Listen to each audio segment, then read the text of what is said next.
Okay, good evening, everyone. Thank you for joining us. We are here to talk about the firehouse land and design through bid funding that we'll be requesting at the March 9th special town meeting.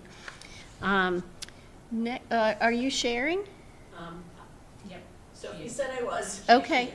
So Okay. it's just not showing. Oh, I just see me. That's okay. I'm sharing. Okay. So that if you go to the next slide, it's just a picture of the firehouse that we are looking to replace. And through this presentation, I want to kind of tell a story of why we need a firehouse, what work has been done to date by the town, focusing on site selection and conceptual design and space needs assessment thus far, and what we'll be voting on March 9th for Article 1 and Article 2, and then we'll open it up for questions and answers. So why do we need a new firehouse? I want to start by kind of centering you all about Boxborough. We all know Boxborough has changed enormously over the last 60 years, but we don't always think about what that means practically. We were a farming community, and that has changed significantly, where a lot of the old farms have been bought and divided to make new house lots. And with this, the residential growth has skyrocketed. Many of our community members commute to jobs outside of Boxborough, and this has been spurred by the construction of 495 and the change in commerce.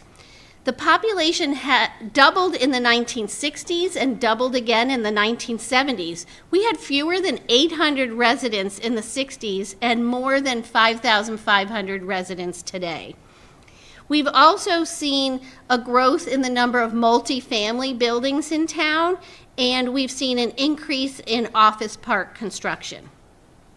When we think about these changes, we have to think about that the firehouse has not kept up with these changes. Our firehouse was built in 1962, so that's 64 years old. And in 1978, which is 16 years after the firehouse was built, the fire department took on responsibility for EMS services. That's a major piece of their work that wasn't even in consideration when the fire station was built. In 1987, we hired our first firefighters, our first full-time firefighters. Until then, we had a volunteer force. And at that time, we hired 2 full-time firefighters, and they staffed services Monday through Friday from 7 a.m. to 5 p.m. Now, today, we have 10 total full-time staff. We have female staff on the team. We have 24/7 staffing, and the services that the fire department provides includes fire suppression services, EMS, hazardous materials, service calls, fire prevention, public education, and other services. And that's what we have today.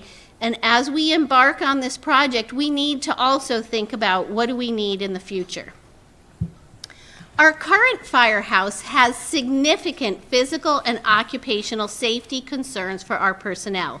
We have inadequate space and facilities to properly clean, decontaminate, and maintain gear and equipment. We lack general security, including unsecured electrical panels, file server, and network equipment. And the building is not compliant with current National Fire Protection Association regulations and currently recognized safety standards. Here in the photo, you can see how close the truck is to the door. If a firefighter needs to get in that truck, they would have to go around the back of the truck. They can't go around the front of the truck. In the next slide, we see safety concerns. So here you have a firefighter at the top of the stairs, which upstairs right now is where the living quarters are, the kitchen, and the dining area. When they come downstairs for a call, they have to go through that door that's opening out and creating a hazard for them a safety hazard. Plus there's a box up on your left where somebody could hit their head. So we're at risk of injuring our firefighters as they're going out to calls to help people who are sick, injured, or otherwise need help. We also see them on a ladder getting supplies down, and this happens on a daily basis, climbing that ladder for supplies.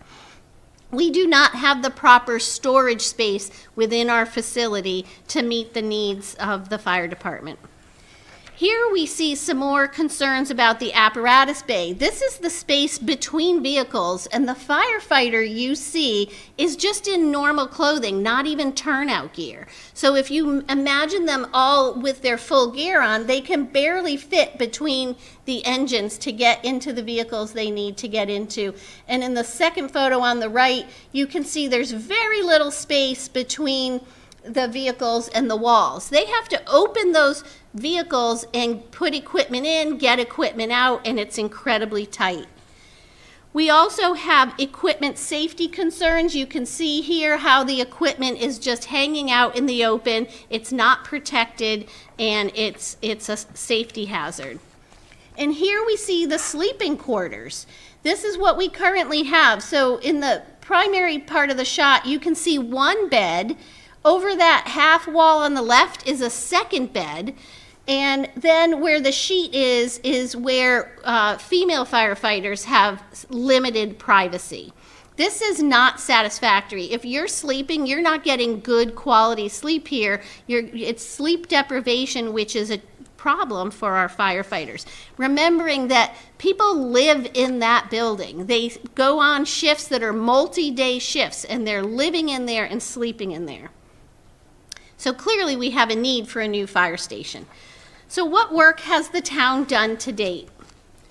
First of all, the town has spent 14 years in this initial phase. In 2013, they first identified that we had to look at our public safety buildings and consider needs for new facilities.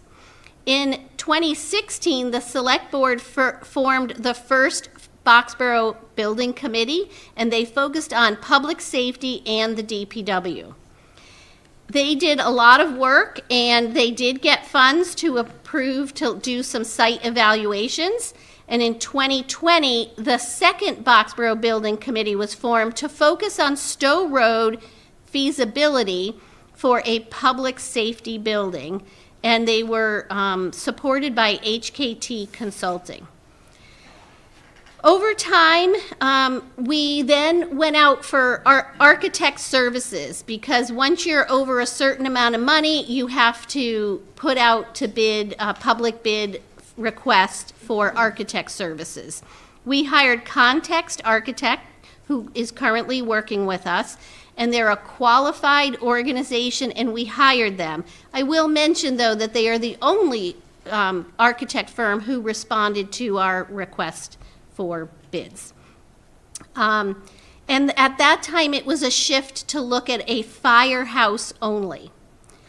In May of 2024, annual town meeting approved $500,000 for a feasibility study for a firehouse.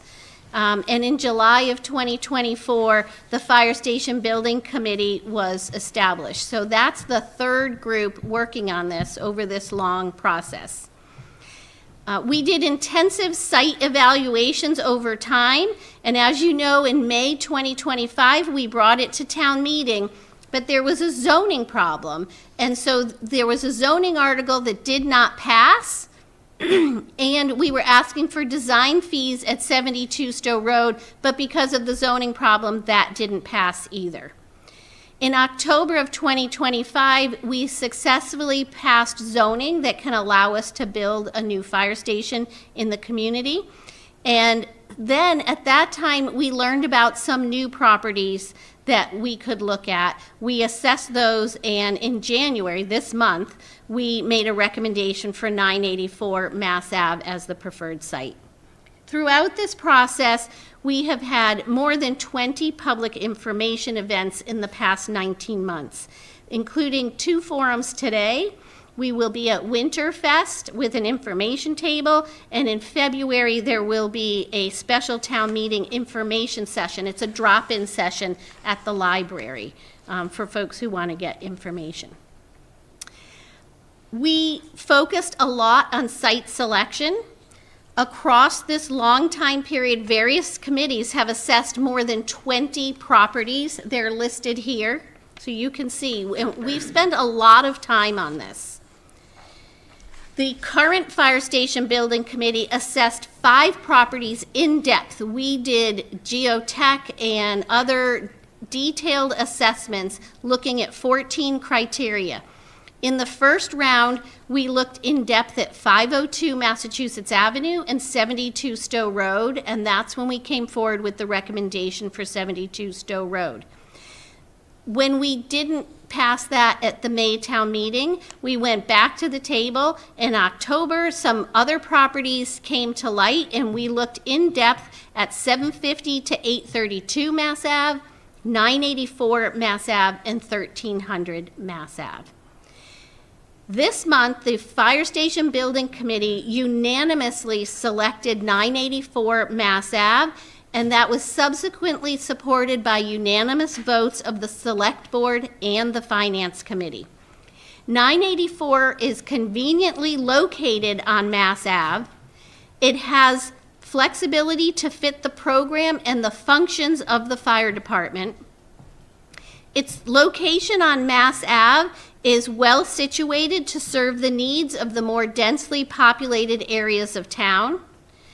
Importantly, it avoids abutter concerns at 72 Stowe Road and minimizes potential costly legal and construction delays. It negates resident concerns about a traffic light at the intersection of Middle and Stowe Roads and Mass Ave due to the firehouse location.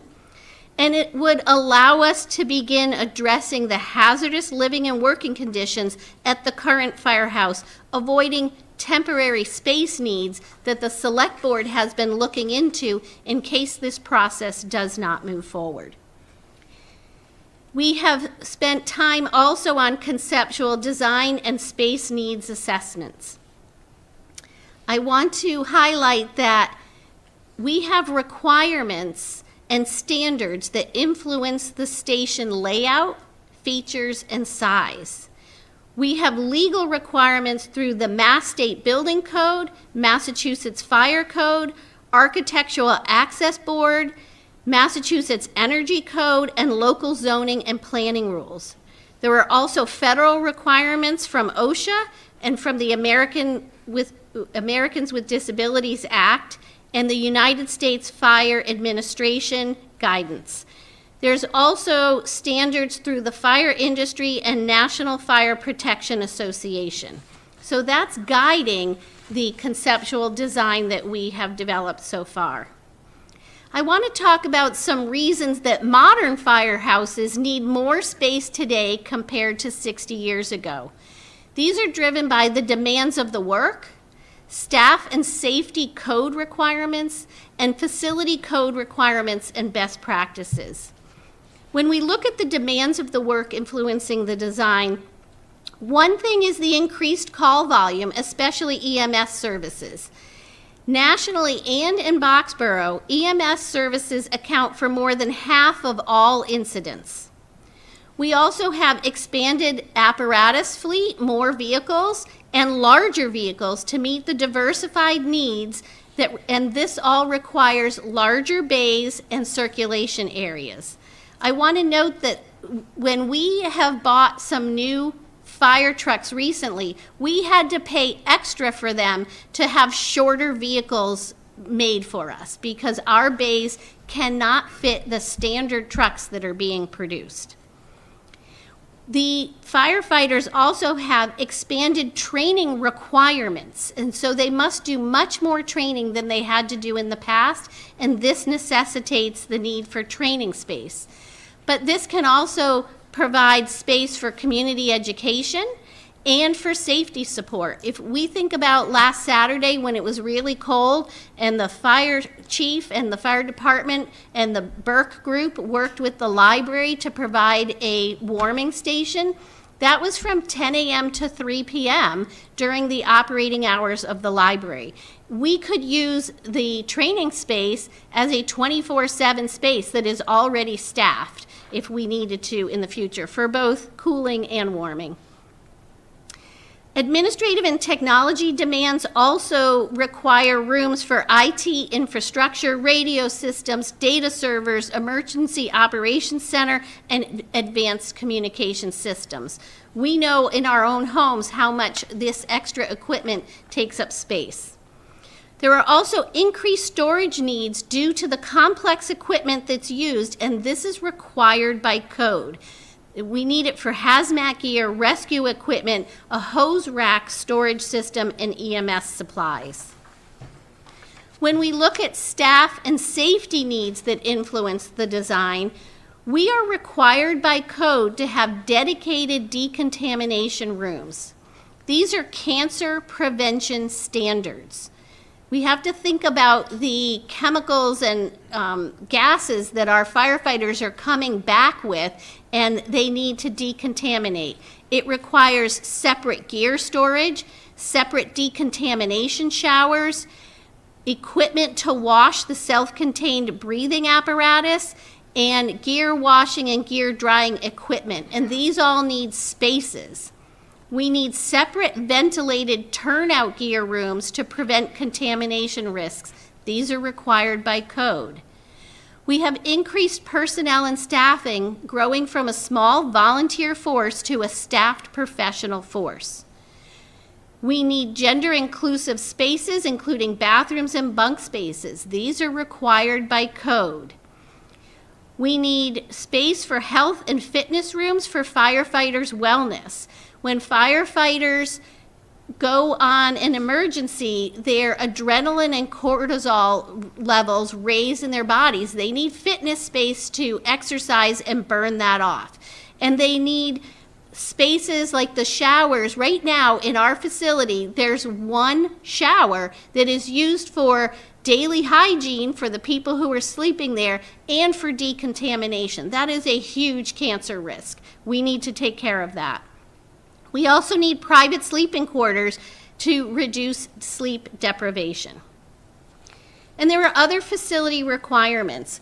We have limited hydrants in Boxborough, and I will say this morning I said no hydrants in Boxborough. I found out this afternoon we have hydrants that will serve 20% of the community. They have not yet been used. They have just been uncovered and will be coming online any day now, I think. So we have, but it only serves 20% of the community. That means we need trucks that hold water so that it can come to the houses that don't have hydrants in their neighborhood. We are required by the building code to provide disaster resilient construction for essential facilities, and the fire department is an essential facility. We need secure and controlled access facilities. We need separate parking for staff and operations separate from the public for safety. We need emission control systems, and this is required for the diesel exhaust capture system. We need backup power systems for reliability at all times. These are generators, and we need space for that. We need to support emerging technologies such as EV charging and specialized maintenance. And we need to meet the building codes for modern buildings and meet accessibility standards. So the town has worked with consultants. We've worked with 2 different consultants through 3 fire chiefs to estimate the program requirements and size. We've assessed this 3 times over the past 10 years, and the estimates have come within 2% of each other. We have considered current and future staffing and equipment and operational needs. The needs assessment suggested a need for a 24,000 gross square foot firehouse. Our conceptual design in the most recent phase has that space down to 20,800 gross square feet, which is a 13% reduction. Because you're going from a broad estimate to a conceptual design, which is more specific, and in the design phase, we'll get even more specific and potentially could reduce the size further. This graphic shows the conceptual design that has been developed. It was developed for the 72 Stowe Road site, but fits on the 984 site. The pink area on the left is the apparatus bay. The blue areas that are on either side of the apparatus bay provide apparatus support, so they're storage spaces, they're decontamination spaces. The green spaces on the left are administrative spaces. On the right side, that's the upstairs. We see orange spaces that are for firefighters, so they're dormitories, it's the kitchen and dining area, there are showers, there's a study room to help meet the training requirements. And then the yellow spaces are circulation, like stairs and elevators. So the design spaces we can see here are the conceptual design square footage for each of the spaces. And I will say that the size of the building is driven by the apparatus bay that accounts for 54% of the space.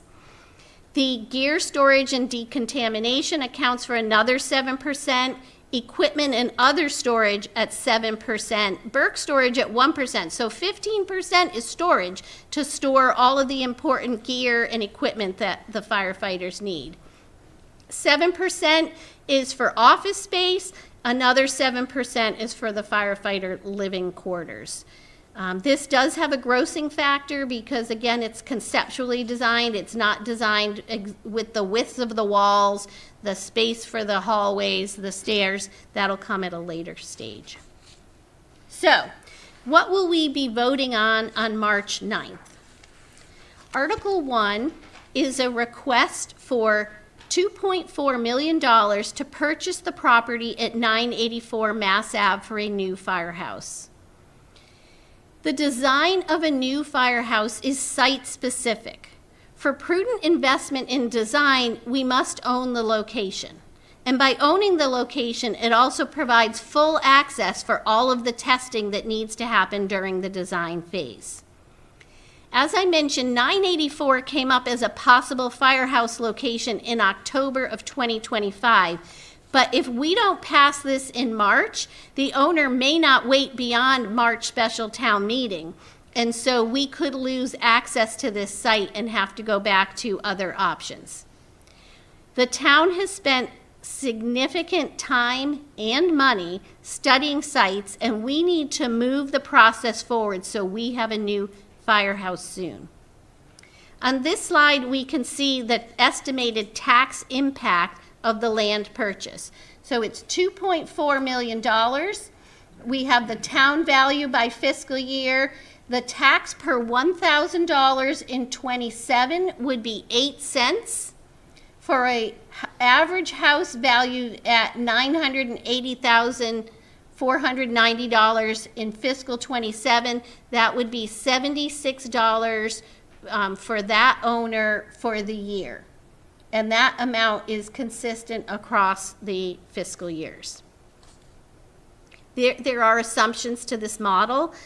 It does assume the average house value increases by 5% per year. The town value increases by 5% per year.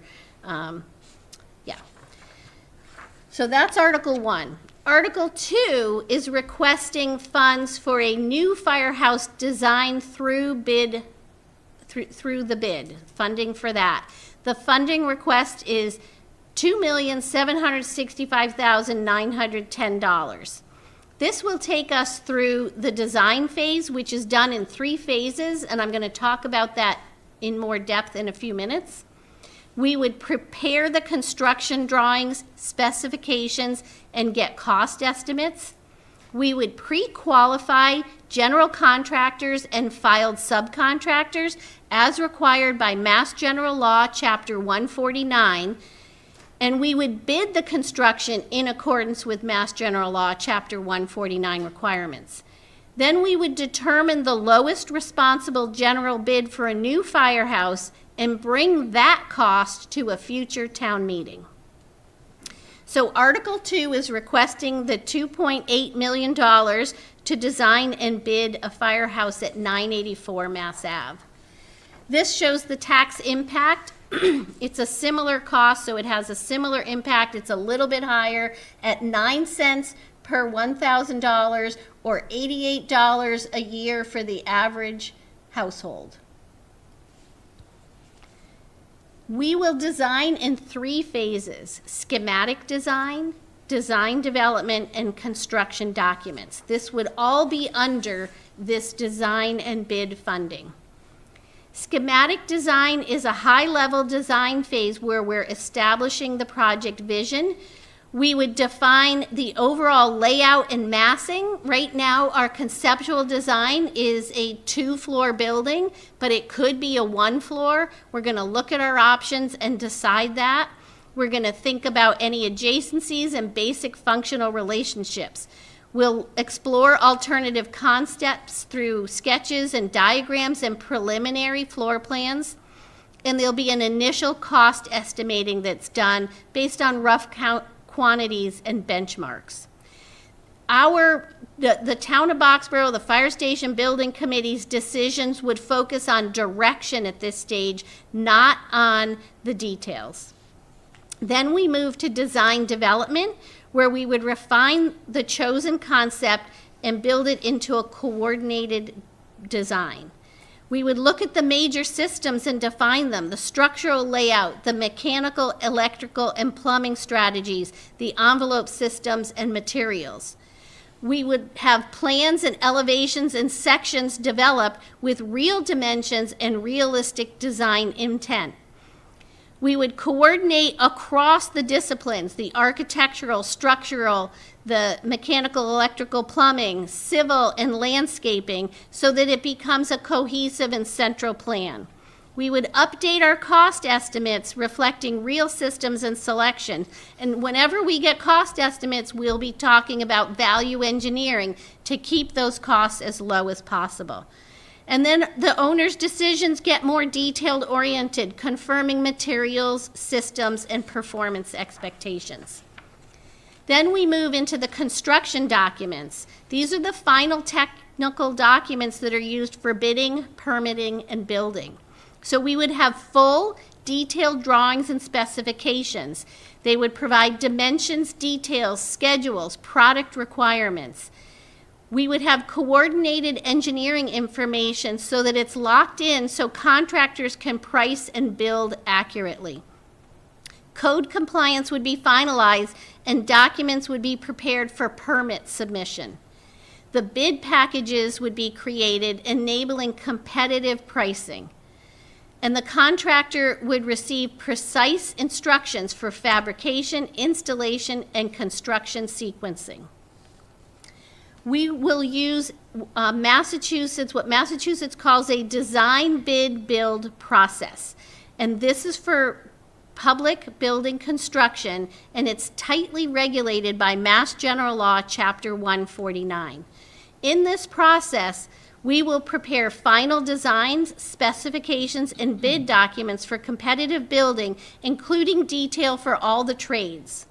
We would advertise the project bid and pre-qualify the contractors, ensuring that they have the certification needed, looking at their past performance, financial stability, and proper sub-bid usage.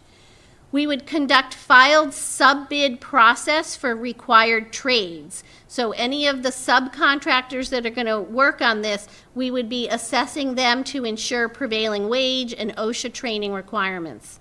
We would ensure that all contractor labor will comply with prevailing wage rates as set specifically for the project by the Mass Department of Labor standards. We would receive general contractor bids using approved sub-bids, and we will open and evaluate the bids, determining the lowest responsible eligible bidder. There are two other bullets there that would happen in the building phase, but it also is part of the design bid build process, where if the voters approve the construction funds, we would award the contract, including bonding, prevailing wage, and OSHA training, and construct the project and administer the contract, which would have designer, which is the architect, and OPM oversight. We will bring a construction request to a future town meeting for approval. So right now, we have a high-level conceptual estimate that's approximately $32.5 million. During the design phase, we will work to reduce that cost. We will have cost estimates and engage in value engineering exercises multiple times. The design and bid phase will result in the lowest responsible actual bid, and the firehouse construction would be funded through a 30-year bond. A yes vote for this would support your fire department and your town. We need a new firehouse. We have identified this need starting in 2013 and engaged in a almost 15-year process to get here. We also know that building costs typically escalate 4 to 5% per year. This table is based on real data provided by our owner's project manager about the escalation of costs. And you can see it averages to about 5% a year. It went down in 2020 and 2021 during COVID, and then jumped dramatically in 2022 and started coming down slowly since then, and averages to about 5%. So delays will only cost more. Now is the time to take the next step forward. So I'm going to open it up for questions.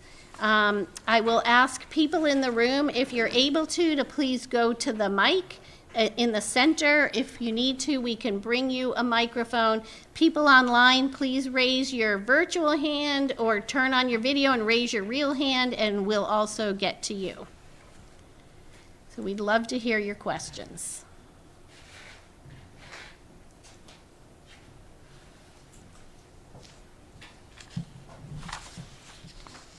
Cheryl.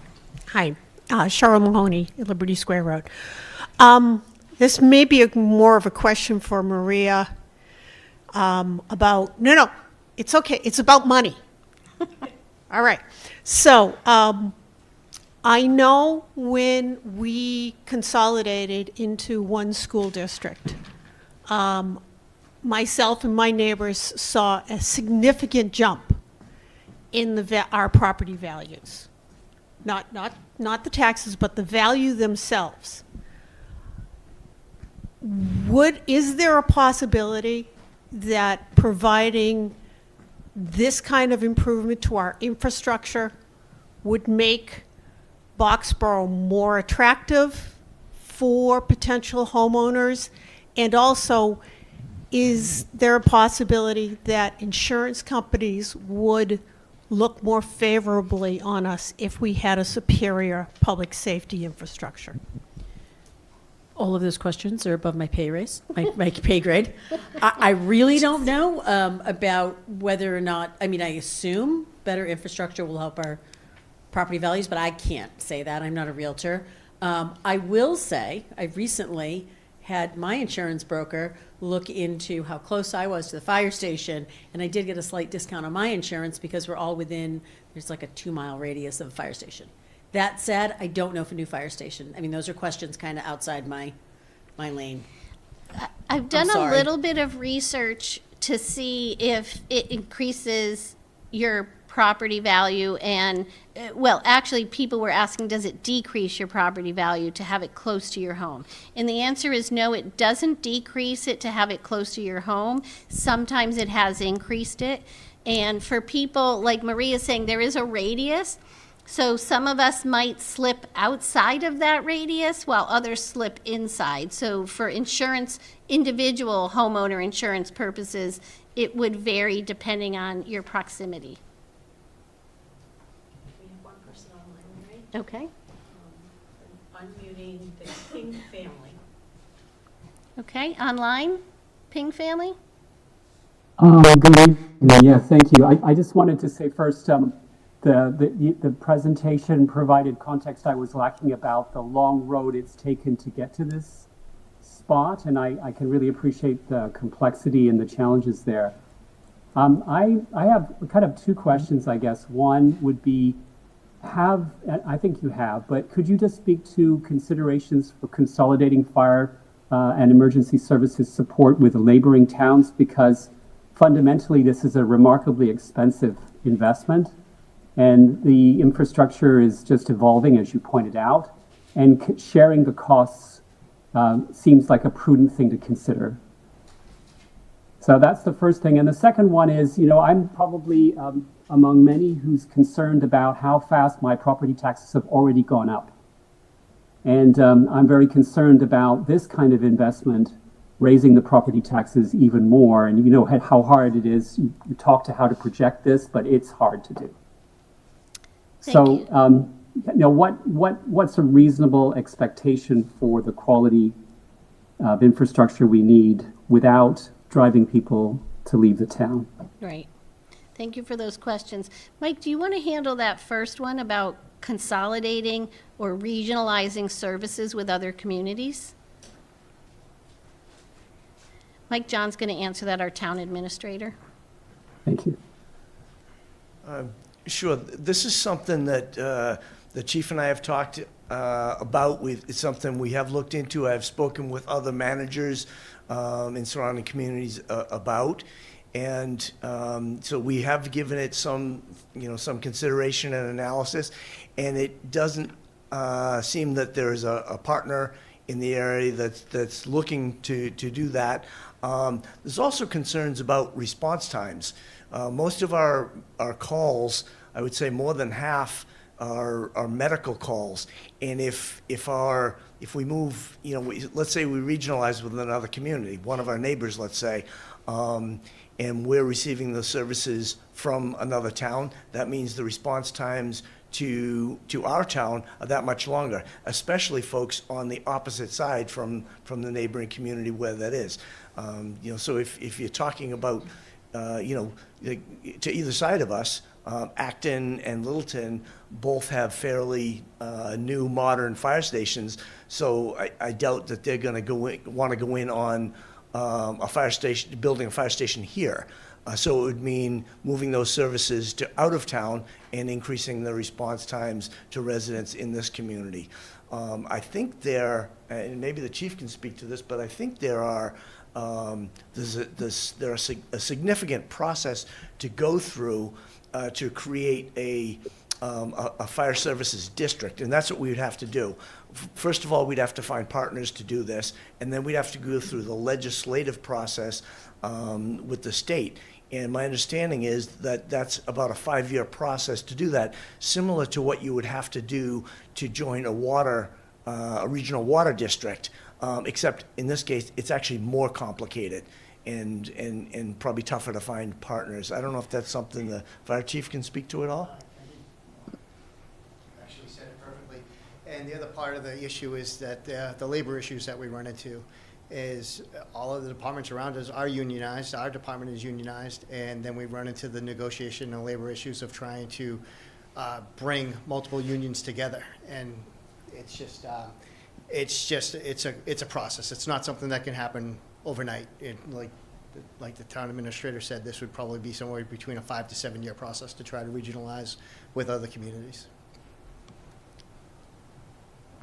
One other thing I would add to that, I've been in the community here a little over 3 years, and from the get-go, I'm big on regionalization. If we can find more efficient ways to provide services, high-quality services at a better cost to the community, I'm 100% in favor of that. Immediately upon arriving in town in November of 2022, I started looking at what are we doing, how can we do it better, how can we provide better services, for a better value, or at least the same services for a better price. And one of the things we immediately started working on was regionalizing dispatch. We realized considerable savings, in fact, multi-million-dollar savings by going to a regional dispatch. And the great thing there was, in addition to saving millions of dollars through this process, we did not decrease the quality of services at all, because our dispatch services are coming through a fiber network. There's no loss in time for responses. We've actually got better qualified and better staffing, better retention through dispatch services. It's not the same with our fire services and our emergency medical services. If it was, we would be moving in that direction. As I said, we have looked at it, and it's not something that I think we can do and maintain high quality services. Another one that is ripe for regionalizing, and we have done, is animal control. And that we have a successful agreement to do that. That was something that was already happening when I arrived in town here, and we rearranged the way that works a little bit, but still very successful, and it's something that works, as opposed to fire and emergency management services or emergency medical services, which in my opinion do not work well to regionalize. Thank you. And we understand your concern about property taxes. You know, we're all concerned about that. This needs to be a community that people can afford to live in.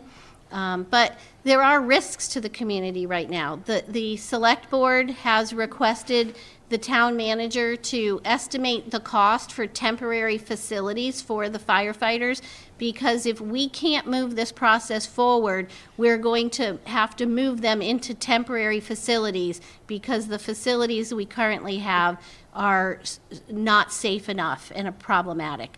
And that would have a significant cost to the community and be temporary costs. It wouldn't be adding to a long-term infrastructure to provide a long-term solution.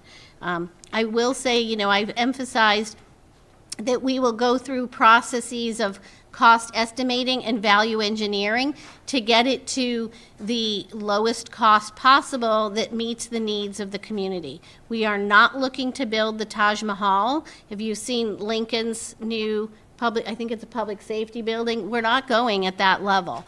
But we do want to build a building that's going to meet the long-term needs of the community. Thank you. Becky. Yeah, thanks. Becky Neville, Middle Road. Just a couple things. First of all, I think most of the people in this room have actually owned their houses for quite a while. So when you put up there the average value of a home in Boxborough is $980,000, my jaw almost hit the ground, because I think a couple years ago it was like 700 and something, so it's jumped dramatically. Now, I don't want to sell my house, so that doesn't really do me any good, but there's a lot of value to that, so when my kids put me in the home, they can sell the house and they'll have money. But I want to thank you all too, because this has been a really long, arduous process, and it's not over yet, and it won't be for a hot minute. But when we talk about March 9th, there's 3 ballot questions actually, right? Because we're also talking closing costs, but that's piddly. The 2 ballot questions we're voting on, Articles 1 and 2, we need a 2/3 vote on that, right? So we need everybody to come and bring their neighbors to vote yes, correct? Correct. Okay. And then after that, we also have to actually go to the ballot for that, correct? On March 17th? Correct. But that's just a majority vote, right? Correct. Okay. So this process, the funding would be through a debt exclusion. It would be a debt exclusion override, which is different than a Prop 2.5 override. If we vote that in, it means that the town can charge the tax for that until the bond is paid, and then that drops off the books. The town cannot keep us up at that level.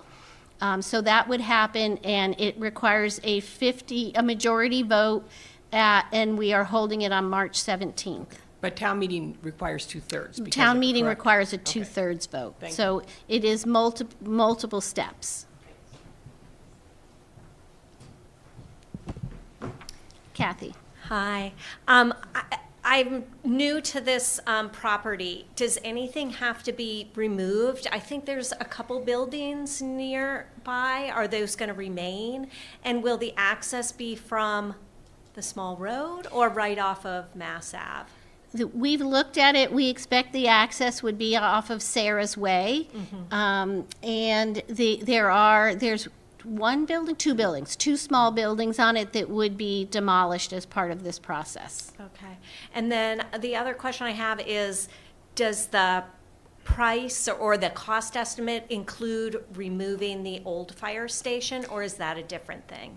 It does not include that. That is a different thing. I think that is going to be a select board decision on what to do with that land if we move forward with the 984 property. So that's not under the fire station building committee's purview. Thank you. Thank goodness, no. Other questions, comments? Mike? Obviously something Mike doesn't know about. What do you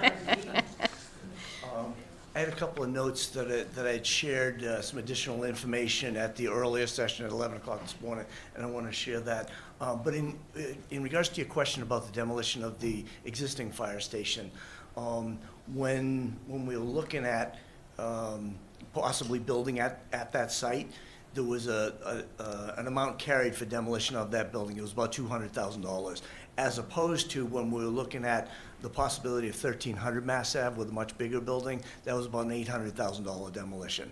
So it's significantly different, but as Mary said, that would be, up to the select board whether that building gets reused for something else or in the future or demolished, but not part of this project. A couple of things I did want to share.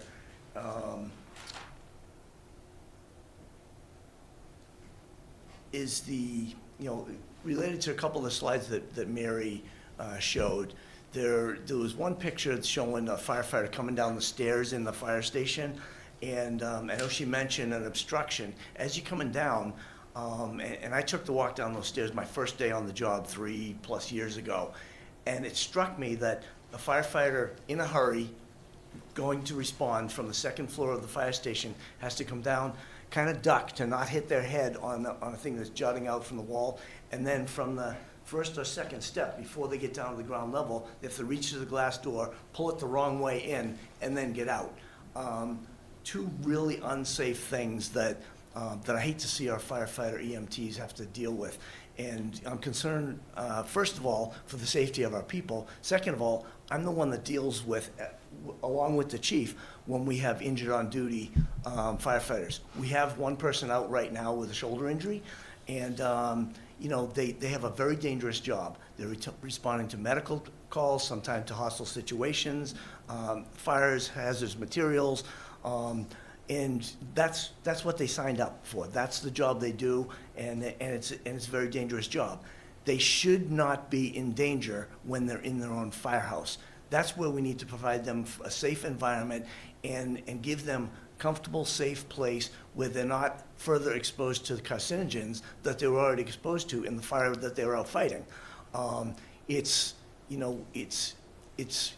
medical evidence that shows that it's really important for them to get the carcinogens or the cancer-causing agents out of their skin. It gets deep into their pores, and we don't have proper decontamination spaces to do that. And I think the community is all on board about building a new fire station, but it's important to address the urgency of it.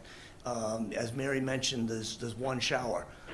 That's one shower that male and female both use, also used for the daily hygiene, as Mary mentioned, and also used for the decontamination.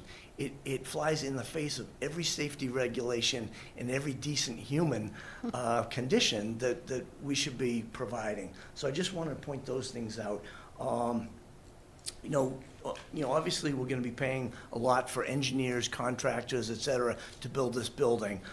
We are paying for really the superb services from our OPM, Vertex, and our architect with Contact Architecture. But some of the things that you're not paying for should need to be pointed out. We have a 7-member committee, all professionals, a couple of them retired, many of them still working in many different professions that have volunteered their time for the last 1.5 years. And they'll continue to do so, I know, until this fire station gets built. Additionally, the fire chief, myself as your town administrator, our building commissioner, our land use director, already on salary, that our pay doesn't go into the cost of this project. We're here to serve and make sure this building gets built. The Board of Health, you know, our planning board, conservation, all of those, we're all on board to make sure this gets done, because it's the right thing to do. I thought there was one other thing I wanted to share, and I couldn't find it. Are there any questions for me while I'm up? I'm rifling through my notes. I think that's it for now. Okay, Oh, yes, Chief reminded me. good. So the library staff and the fire department staff were, you know, kind enough to provide a warming station center over the weekend at the library during the open library hours, which was terrific. And, you know, fortunately, there wasn't a lot of need for it, although there was some traffic in and out, and there was some snacks and hot drinks that were provided. I think it was by the Fords, actually, which was terrific. What people don't know, though, is while that center was staying warm, and while most of us were warm in our homes, the folks who live in the fire station were not warm.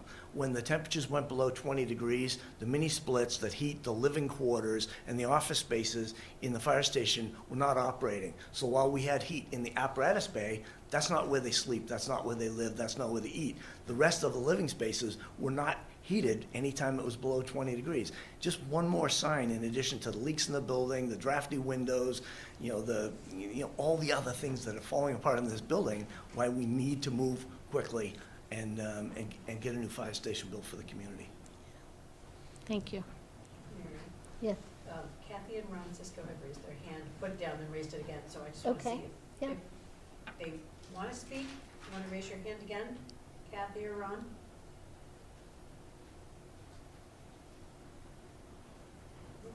Yeah, he just came on. Yep. So you should be unmuted, No. okay? Yep. 1 second, we lost our Zoom here. Well, we can see and hear you.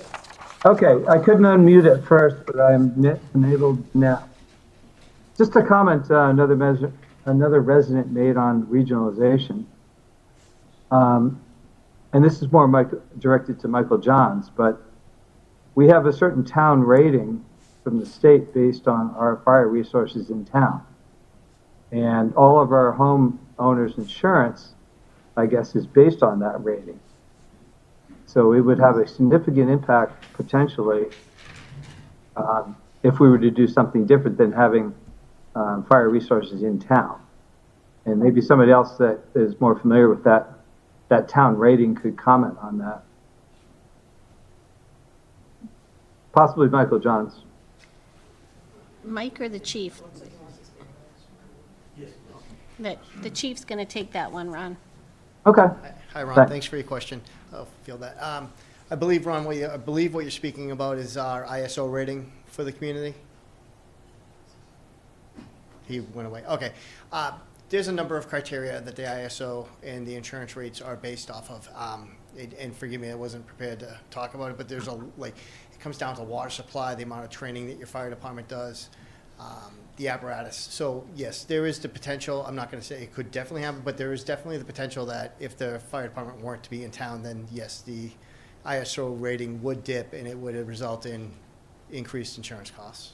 Isn't there a requirement, or maybe it's a standard, that the fire department can respond to an emergency within like 5 or 6 minutes? So it's NFPA 1710, which says how quickly the fire department should respond in both a fire or a medical emergency, which the standard is they allow us to have 2 minutes to get our gear on and then 4 minutes to be in the truck and responding. So it's 6 minutes of total, aggregate of So getting even ready if and we going. were to regionalize, I think our partner would want a station in our community. And it might be a substation, so not everything that a headquarters has, but we'd still need to invest in that if we could even find a partner who wanted to take us on. And aside of whether the partner wanted it or not, I think that you would want it. You would Yes, want I something would. in the community. You would not want those types of Absolutely. response times. So I'm almost as old as the current fire station, so I want good services. I hope that answered Ron's question. Thank you. Other questions, comments? Okay. Well, I want to thank you all for coming out online, in the room, to join us tonight and get informed. I think it's incredibly important. You can tell your friends, your neighbors, we are posting a recording online, and the slides will be available online. We're going to have an information table at Winterfest, as long as the weather permits us to have Winterfest. And there's going to be a pre-town drop-in information system at the library between 2 p.m. and 8 p.m. on February 23rd. Yes, I have that right. So there are opportunities to continue to get informed. We will still be discussing issues at our meetings as well, so you can join us in person or remotely for those, the second and fourth Thursdays of the month at 7 p.m. We do have someone online. Okay, Raised his hand. another question Richard? online? You should be unmuted, Richard. There you go. Yes, hi, it's Richard Garrison here. I just wanted to, can you hear me? Can you just? It's hard to hear you. Okay, how about now? Yes, that's much better, thank you. Better. Okay, it's Richard Garrison here. I did want to raise one issue just to make sure it continues to be present as the design features of the fire station start to take shape. And just referencing the Boxborough sustainability policy that was passed just in 2024, which commits the town to achieve net zero emissions by the year 2050. And of course, 2050 seems like a long time off, but we don't build facilities like this very often. And the fire station, presumably and very hopefully, will be in the prime of its life and by 2050, and will represent a significant portion of town-managed facilities, and will need to, play a big role in us achieving that policy of net zero by 2050. So I encourage the Fire Station Committee to please keep that in mind as we're moving forward. And the second part of this is that although there are upfront costs associated with implementing or constructing a facility with features that conserve energy or create energy, the operational costs certainly I certainly hope will be considered as they over time pay back. Whatever the payback periods are, they're different number of years for various things that can be done. But although there are upfront capital costs, the long-term payback costs really need to be considered. So both from an environmental perspective to meet our policy commitments, as well as being cost-effective over the long run, both important. Thank you for raising that, Richard. I will say at our October special town meeting, there was overwhelming support in the community for building as green as possible. And there is among the committee, it is in our design estimate, it's in our conceptual estimate. I will be honest though, I have been told it is incredibly difficult to get a fire station to net zero. Because what happens in an emergency, that heated space, all those doors go up, all those vehicles go out. And so all of your heat goes out, but we will do our best to make it as energy efficient as possible. And I'm fairly certain that during the design phase, some of the estimates will look at the payback and benefit of the green elements that are being built in. Barbara. Sorry to tag on so late here, but Richard made a comment about sustainability. And first of all, I'd like to thank you all. You've been just great, this whole committee, and we're at a point now where I think we're going to do it. So congratulations and thank you. I just have one comment about sustainability. As you were talking about finding contractors which is one of the next steps after the money is voted and passed. And I would ask you to keep sustainability in mind and building in mind when you are interviewing and looking for contractors, because there can be a steep learning curve, and there's more and more green building right now in Massachusetts. And as the contractors build a few of these buildings, they learn how to do it, and our costs will be lower, having experienced people. So I just wanted to put that out there. Thank you for sharing that. I will say, so we're in the design bid build process, which is different than what we used when we built the new school for the regional district. You don't actually interview, you don't go, like you advertise, and then people can apply and you qualify them. And you're following the Mass Chapter 149, I think it is, process. And so there are certain criteria that the bidders have to meet. I will look into whether green and sustainability experience can be a criteria, but I don't know if it can be. And then once you qualify all of those bidders and the sub bids, then it's on price. It's solely on price. But from what you're saying, maybe the price could be lower because they have that green experience. They know how to do it. They know what it really costs. So hopefully we'll get that little advantage. But yeah, thank you for that. All right. Well, thank you, everybody. Have a great evening. Stay warm. Come see us at Winterfest. Let's celebrate the snow we have.